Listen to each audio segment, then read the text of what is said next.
Buenas tardes, amigas, amigos. Me da gusto nuevamente estar con ustedes para comentar pues los acontecimientos que se están dando y un poquito para analizar pues no solamente lo que ya pasó, sino lo que puede pasar, que seamos previsores y que tomemos cartas en los asuntos que nos corresponden a los ciudadanos. Eh, ya vimos cómo se está dando el desenlace en el proceso electoral del Estado de México.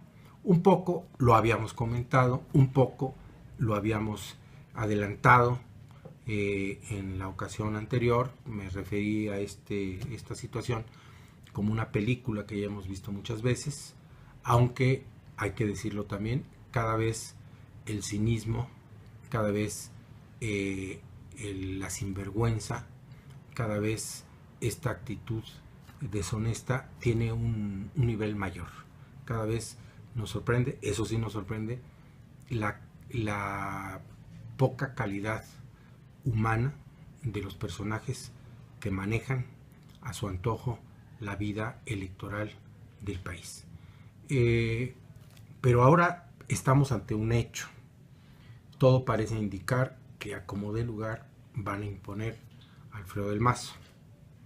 Y todo indica también que esto va a traer como consecuencia mucho desaliento, mucho desánimo y también pues mucha desesperación, porque una cosa es que se sienta la impotencia de no poder revertir las maniobras, la compra de votos, las mentiras, los atracos, la presión, incluso la represión física en contra de muchos ciudadanos, como a los que los obligaron a que no asistieran siendo designados funcionarios de casilla.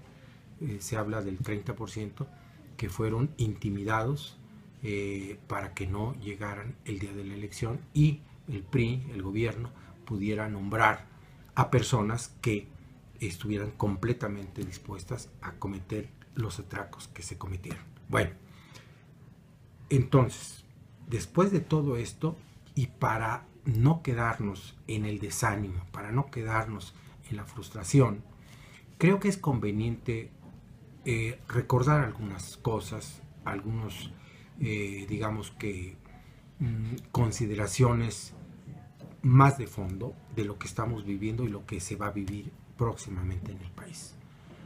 Me parece que una cosa que hay que recordar es que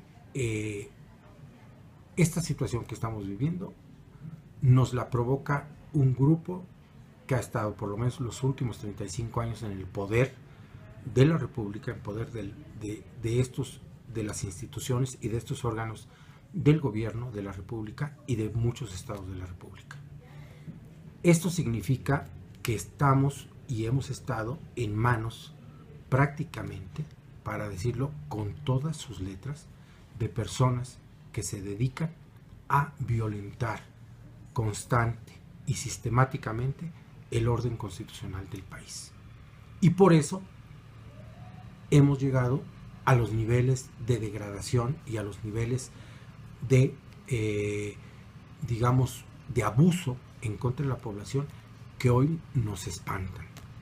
Hoy justamente aparece una nota, igual que ayer nos decía en los diarios nacionales, que hay casi 5 millones de niños mexicanos que trabajan, la mayoría de ellos sin salario y unos cuantos trabajan con salario mínimo. Eso es una nota que pareciera solamente estadística, pero si lo vemos a fondo, es quitarle la vida anticipadamente a 5 millones de mexicanos. Esto es, no permitirles vivir con plenitud a los nuevos mexicanos. Y eso es un crimen. Lo digo con todas sus letras. Crimen es todo acto, toda conducta que se realiza y que afecta a los demás seres humanos y que afecta a una sociedad. Y esto que están haciendo los gobernantes es atentar contra la vida de 5 millones de mexicanos, niños, quitarles la niñez, quitarles la posibilidad de ser felices en los días, en los años en que más lo necesitan. Y hoy, pues nos hablan igual. Los feminicidios, los homicidios de las mujeres han aumentado, se han duplicado en los últimos 10 años. Y principalmente, ¿saben ustedes en dónde? Tienen razón, le atinaron, en el Estado de México. Todos los asesinatos en contra de mujeres han ido en aumento en todo el país, pero sobre todo en el Estado de México. Esto es una llamada de atención, porque no podemos seguir soportando eso. Y aquí viene también parte de la reflexión que quiero compartir con ustedes, que comparto ahora con ustedes, es: ¿tendremos que esperar 3 años, 1 año u otros 6 años para una elección estatal o federal? ¿Qué vamos a hacer? Yo creo que tenemos que ir reflexionando todos los mexicanos, todas las mexicanas que amamos, que queremos de verdad a nuestra patria, a nuestro país, y que queremos a nuestro pueblo, y que queremos a nuestros vecinos, sean familiares o no, los conozcamos o no, por ser simplemente seres humanos y nacidos en esta tierra maravillosa que es México. Tenemos que hacernos cargo de esta situación y decir qué vamos a hacer. Me parece que es el momento de entender que no va a ser con una elección, que no va a ser con un candidato, mucho menos con un partido o con una alianza de partidos, que esto se va a componer. ¿Por qué? No por ser fatalista, no por querer borrar del mapa las cosas que vemos, que palpamos cotidianamente y que diario nos inculcan en los medios de comunicación masiva, medios privados, por cierto, tienen dueño. Los dos principales sistemas de televisión tienen a 2 personas que son los dueños. Ellos deciden qué vamos a escuchar, ellos deciden qué información quieren que conozcamos y cómo la debemos tomar en cuenta. Esto a colación porque nosotros, los ciudadanos, las ciudadanas de este país, tenemos que tomar en cuenta que tenemos derechos. Es algo que se nos olvida muy seguido.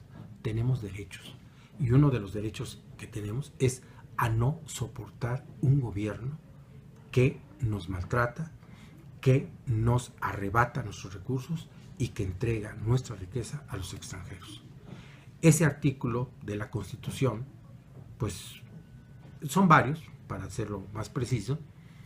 En primer lugar, el artículo 39, que define con todas sus letras qué es el poder público y para qué sirve. Y dice que todo el poder público se instituye para beneficio del pueblo. Y también dice que cuando el gobierno no sirve al pueblo hay que cambiarlo. Dice hay que cambiar en todo tiempo. El pueblo tiene el derecho inalienable, es decir, que no se le puede privar ese derecho al pueblo de modificar su sistema de gobierno. Y creo que hemos llegado al punto.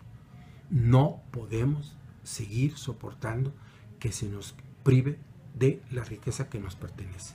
El petróleo, las minas, los mares, el agua, ahora van por el agua, ahora nos van a privatizar el agua para beneficio, para negocio de unos cuantos. O sea, tenemos que entender que esos recursos son de todos los mexicanos y los tenemos que defender. Bueno, pero además, pues el artículo 35, 135, perdón, al que ya me he referido en otras ocasiones, que es muy claro. El gobierno y el poder legislativo no pueden modificar la Constitución como se les pegue la gana, como lo hicieron con su supuesta reforma energética y la reforma educativa. Los poderes de la Unión tienen primordialmente que cumplir con la Constitución. No fueron electos nadie para cambiar la Constitución, fueron para obedecer la Constitución. Recuerden cómo protestan los cargos. Protesto, hacer cumplir y hacer cumplir la Constitución. Bueno, pues eso es lo que tenemos que hacer. El 136, que es más claro, cuando dispone que cualquier gobierno que se establezca en la República y que viole los principios contenidos en la Constitución, el pueblo mexicano dice con todas sus letras, en cuanto obtenga su libertad, impondrá nuevamente y dará vigencia a la Constitución. Y eso es lo que ahora viene.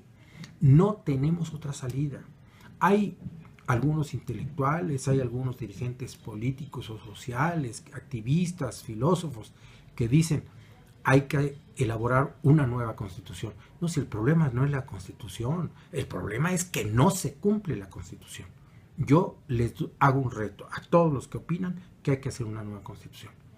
Yo les preguntaría primero, ¿ustedes realmente, sinceramente, consideran que la Constitución ha fallado o ha fallado el gobierno que desacata la Constitución?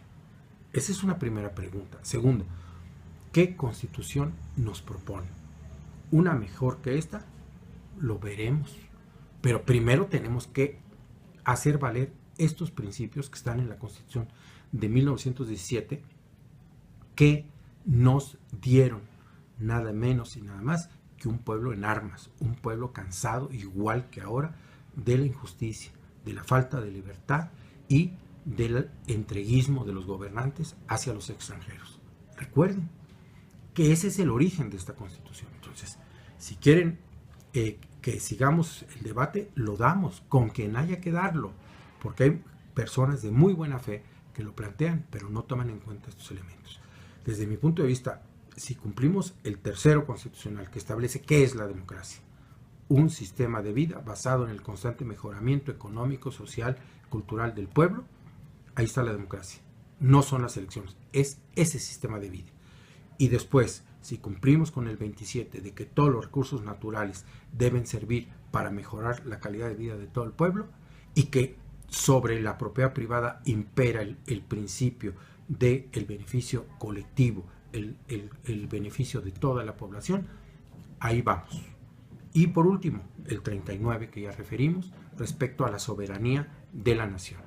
Si cumplimos con eso, estamos del otro lado. Si no lo cumplimos, seguiremos permitiendo que deshagan a nuestro país. Y yo creo que los mexicanos de este momento tenemos que recuperar la dignidad, el valor y la confianza en nosotros mismos para cambiar esto.